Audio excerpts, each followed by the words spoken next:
दोस्तों कुवैत की कुछ बड़ी और इंपॉर्टेंट जो अपडेट आ रही है वो आप तक पहुंचाने वाले हैं। आप लोगों से गुजारिश है वीडियो को शुरू से लेकर आखिर तक जरूर से देखें दोस्तों, वीडियो को लाइक भी जरूर कर दें। सबसे पहली अपडेट दोस्तों यहाँ पर यह है कि कुवैत में इतवार को 8 मरतबा सायरन बजा है और बताया ये जा रहा है कि जब से कुवैत के ऊपर हमला शुरू हुआ है तब से लेकर अब तक 75 बार कुवैत के अंदर सायरन बज चुका है। और जैसा कि आप लोग भी देखते होंगे कि हर 2 घंटा 3 घंटे 4 घंटे के बाद एक मरतबा सायरन जरूर बजता है कुवैत के अंदर। इसके साथ अगली अपडेट यहाँ पर यह है कि कुवैत मिनिस्ट्री ऑफ इंटीरियर ने 2 अधिकारियों की शहादत का ऐलान किया है जिन्होंने इतवार की सुबह अपने कर्तव्य का पालन करते हुए अपनी जान गंवा दी। जैसा कि आप सामने स्क्रीन पर इमेज के माध्यम से देख सकते हैं, ये 2 कुवैती सैनिक हैं जो अभी हमला चल रहा है।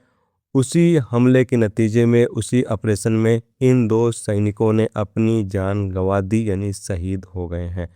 इसके अलावा दोस्तों अगली अपडेट यहाँ पर यह है कि जजीरा एयरवेज की तरफ से बताया यह गया है कि जजीरा एयरवेज की फ़्लाइट कुवैत का एयरपोर्ट बंद होने की वजह से सऊदी अरब के हाफिल बातिन में मौजूद कैसर मा एयरपोर्ट से फ़्लाइट को ऑपरेट कर रही है। यानी फिर से जजीरा एयरवेज की फ़्लाइट शुरू हो रही है, लेकिन कुवैत के एयरपोर्ट से नहीं बल्कि सऊदी अरब के अंदर मौजूद हाफिल बातिन में मौजूद कैसर मा एयरपोर्ट है, उस एयरपोर्ट से जजीरा एयरवेज की फ़्लाइट फिर से स्टार्ट की जा रही है।